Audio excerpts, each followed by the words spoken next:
The average household in the United States, United Kingdom, Canada, and Australia is not broke because inflation is running at 9%. It is strained because the price of the one thing every household must buy, shelter, has permanently shifted higher relative to incomes, and the rest of the budget never fully recovered from the last shock. That is the uncomfortable starting point. In 2022, the official inflation numbers were the story. By mid-2026, those numbers have cooled. Headline inflation sits somewhere between roughly 2.8 and 4.2%, depending on the country. Energy prices spiked again after the Iran conflict disrupted supply, then partially retreated. Food inflation is sticky but no longer explosive. Yet the lived experience for millions of middle-income households feels barely improved. The reason is simple arithmetic that rarely appears in the monthly CPI release. Housing now absorbs a larger share of after-tax income than it did a decade ago in almost every major city across these 4 countries. In Sydney, the median house price sits near 14 times median household income.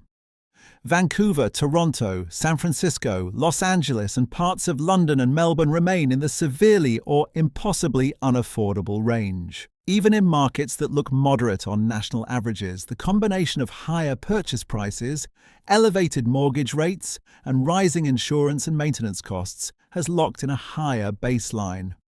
Renters face the same math with less control when shelter takes 35 or 40% of income instead of 25.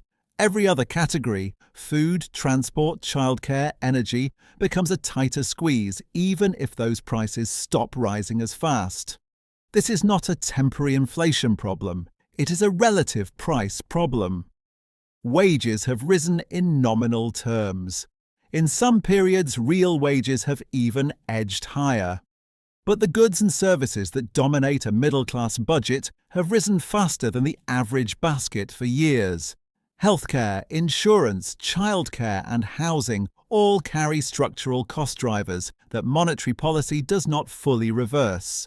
Once those higher prices are embedded, the official inflation rate can fall while household purchasing power remains constrained.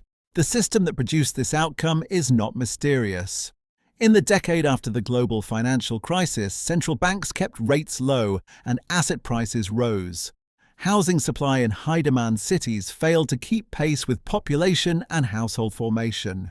Zoning, construction costs, and political resistance to density limited new stock. When pandemic stimulus and later supply shocks arrived, the existing shortage turned into rapid price appreciation. Higher interest rates eventually cooled demand, but they did not reverse the cumulative price level. Owners who bought earlier locked in gains. New buyers and renters absorbed the higher equilibrium.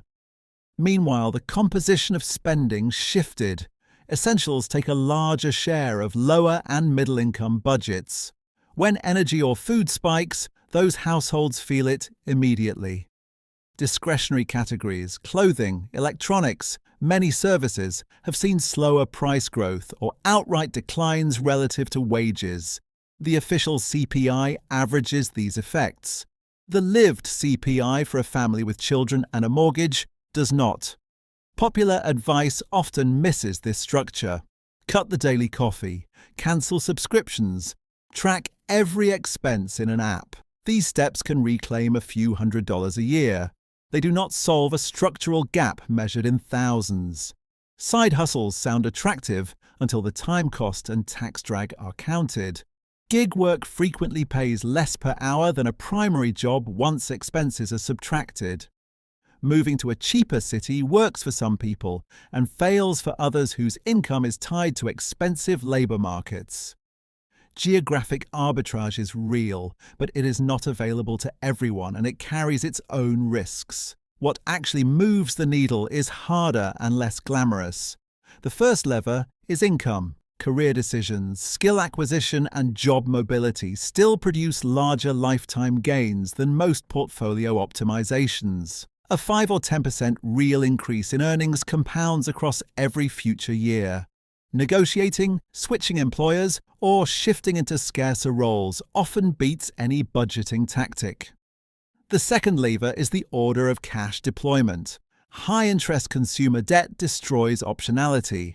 Once that is cleared, directing every extra dollar into the highest return available option, employer retirement matches first, then tax-advantaged accounts, then taxable investments, matters more than the precise investment chosen.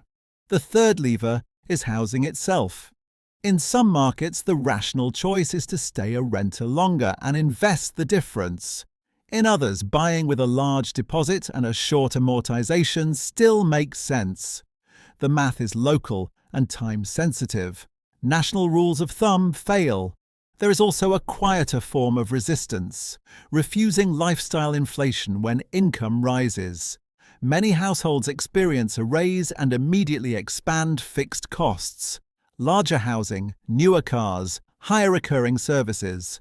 The raise disappears. Households that systematically route a large fraction of every increase into assets or debt reduction build a buffer that survives the next shock. This is not about deprivation. It is about protecting the gap between income and mandatory outgoings. None of these moves is guaranteed. Geopolitical energy shocks can still arrive. Policy choices on immigration, zoning, and taxation can push housing costs higher or lower. Wage growth can stall.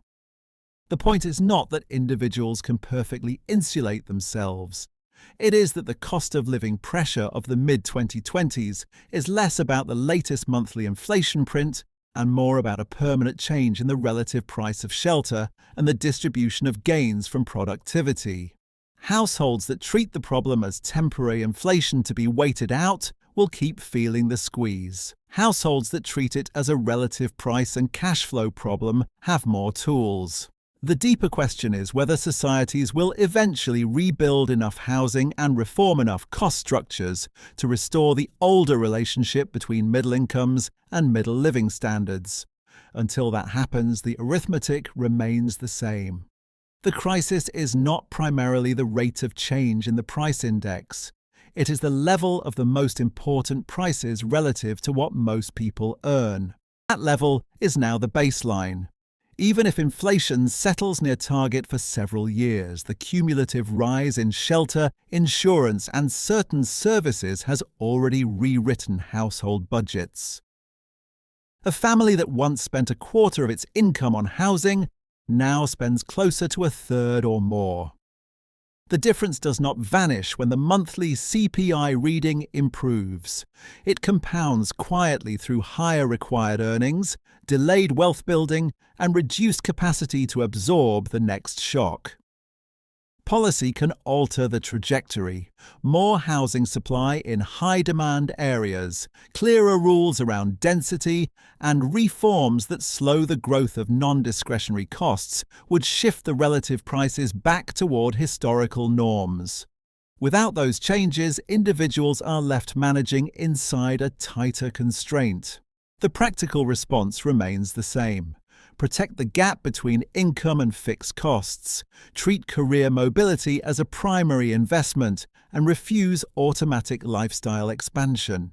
The alternative is waiting for a broad correction that may take longer than most household timelines allow.